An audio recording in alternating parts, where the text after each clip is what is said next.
Septic షాక్తో kidney సమస్య. యశోద వైద్యుల అత్యాధునిక చికిత్సతో ప్రాణాపాయం నుంచి బయటపడిన రోగి. సెప్టిక్ షాక్తో multi organ dysfunction, acute kidney ఇంజరీతో బాధపడుతున్న ఖమ్మం జిల్లాకు చెందిన 51 ఏళ్ల మహిళకు డాక్టర్ చేతన్ వీరమనేని నేతృత్వంలోని నెఫ్రాలజీ, పుల్మనాలజీ, కార్డియాలజీ, జనరల్ మెడిసిన్ విభాగాల సమన్వయంతో రోగికి సమగ్ర చికిత్స అందించారు. యశోద సూపర్ స్పెషాలిటీ ఆస్పత్రి, మలక్పేట్లో విజయవంతంగా చికిత్స అందించారు.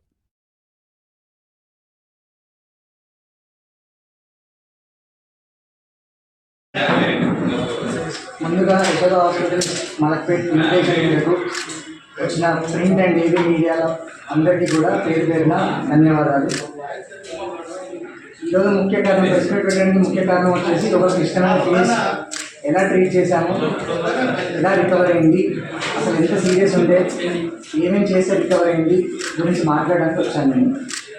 నా పేషెంట్ వచ్చేసి 50 ఏళ్ళు మహిళ, పేరు మంగమ్మ. తనకి షుగర్ బీపీ తప్ప మిగతా ఎటువంటి ప్రాబ్లమ్స్ లేవు.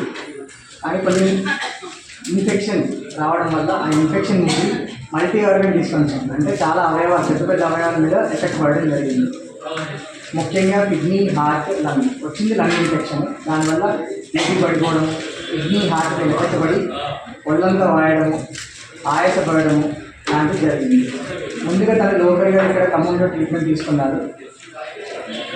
లోకల్గా యాంటీబయాటిక్స్, అప్రోప్రియేట్ యాంటీబయాటిక్స్ పెట్టారు. కాకపోతే పెద్ద వయసు, షుగర్, బీపీ ఉండడం వల్ల వాళ్ళకి కొంచెం ఇమ్యూనిటీ అంటే రోగనిరోధక శక్తి తక్కువ ఉండడం వల్ల ఎలాంటి చిన్న ఇన్ఫెక్షన్స్ వచ్చినా కూడా అవి ఫాస్ట్గా స్ప్రెడ్ అవ్వడము, బీపీ పడిపోవడము, పెద్ద అవయవాల మీద ఎఫెక్ట్ పడడం లాంటివి జరుగుతుంది.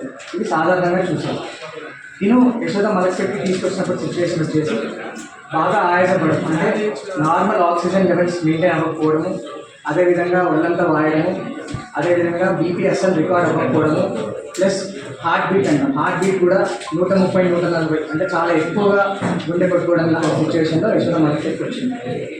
ఆ సిచ్యువేషన్లో ఇమ్మీడియట్గా మనం బ్లడ్ టెస్ట్ కానీ అవసరమైన టెస్టులు కానీ చేసి చూస్తే ఇన్ఫెక్షన్ తీవ్రత చాలా ఎక్కువ ఉంది.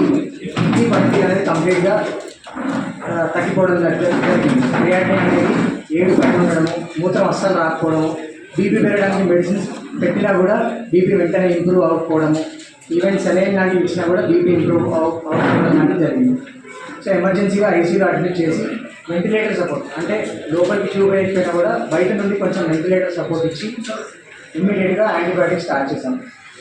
అయినా కూడా ఒక 3-4 గంటల్లో మూత్రం అస్సలు కొంచెం కూడా మూత్రం రాకపోవడము, ఆయాసం తగ్గకపోవడంతో ఇమ్మీడియట్గా డయాలసిస్ చేయాల్సిన అవసరం పడింది.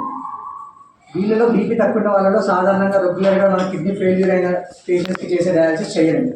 ఎందుకంటే ఆ బీపీ నార్మల్గా ఉంటేనే ఆ డయాలసిస్ చేయగలం. ఎందుకంటే ఆ డయాలసిస్ ప్రక్రియలో బీపీ ఫర్దర్గా పడిపోతుంది అనమాట. సో బీపీ లేని వాళ్ళకి చిన్న మెషిన్స్ మీద, రెగ్యులర్గా వాడే మెషిన్స్ మీద డయాలసిస్ చేయలేము.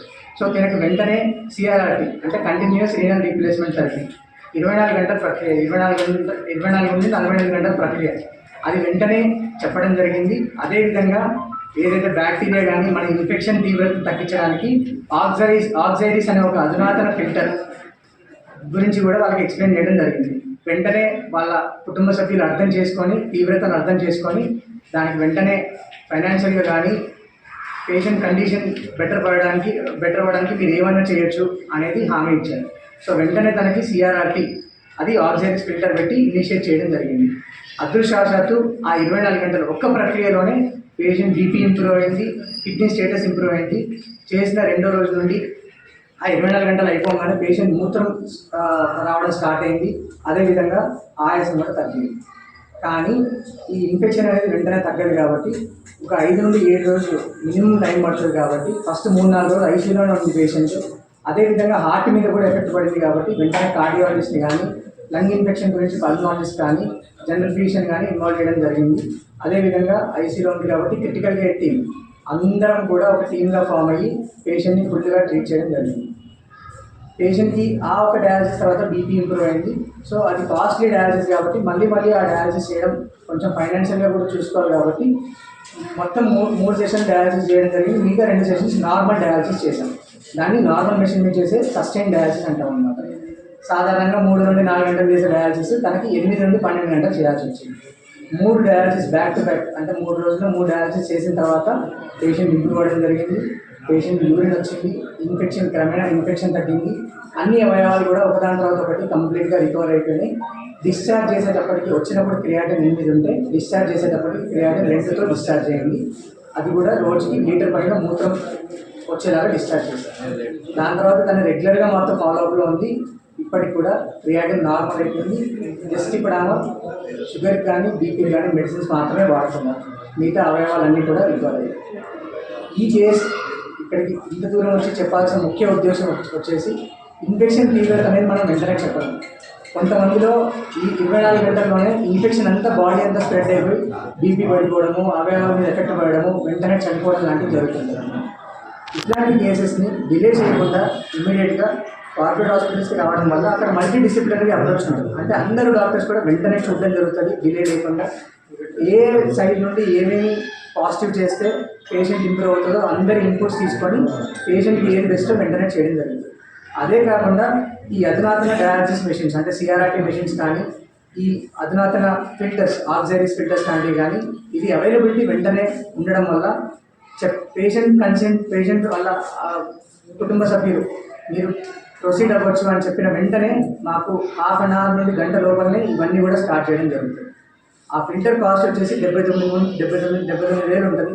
సో దాని గురించి మళ్ళీ ఒకసారి పేషెంట్ వాళ్ళు చెప్పిన తర్వాత మళ్ళీ అది అరేంజ్ చేయడానికి టైం ఇవన్నీ కాకుండా అక్కడ రెడీగా అవైలబుల్ ఉంటాయి కాబట్టి మాకు వెంటనే చేయడం చాలా ఈజీ అవుతుంది. పేషెంట్ రికవరీ కూడా ఫాస్ట్గా ఉంటుంది అనమాట.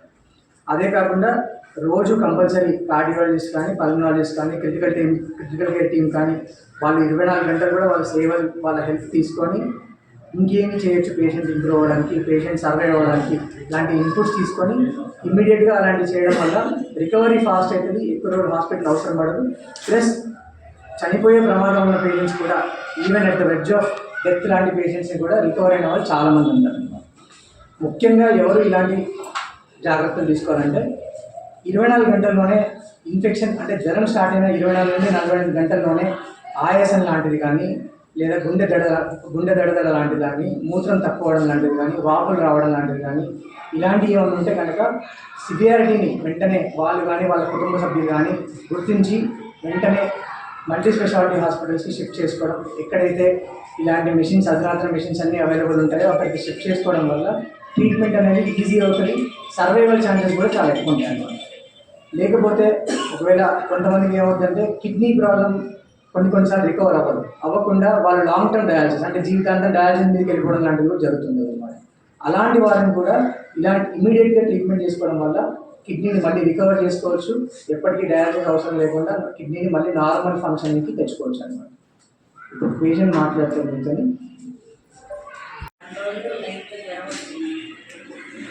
ఇక్కడ ఖమ్మం హాస్పిటల్లో గ్లూకోజ్ పెట్టారు, టైఫాయిడ్ జ్వరం పెట్టారు. వారం రోజులు అటు ప్రశాంత్ హాస్పిటల్ హాస్పిటల్ తిరిగాక చేతి పెట్టేశారు. ప్రశాంత్ హాస్పిటల్ 3 రోజులు అయితే గ్యారెంటీ చెప్పలేమన్నాను. పెట్టిన మా ఊళ్ళు, మా అన్నయ్య, మా ఊళ్ళు అందరూ కలిపి హాస్పిటల్కి జాయిన్ చేశారు. అక్కడ కానీ చిన్నపిల్లలు ఆశిస్తున్నారు, వాళ్ళు మంచి ట్రీట్మెంట్ ఇచ్చారు. వాళ్ళు ఒక పద్ధతిగా పోయారు, పద్ధతిగా చేశారు. ఇబ్బంది లేదు, ప్రతిదీ వాళ్ళే చూస్తున్నారు. మా వాళ్ళని కూడా రాలేదు. 3 నెలలు మందులు వాడా ట్రీట్మెంట్ జరగక 5 మందులు వాడారు.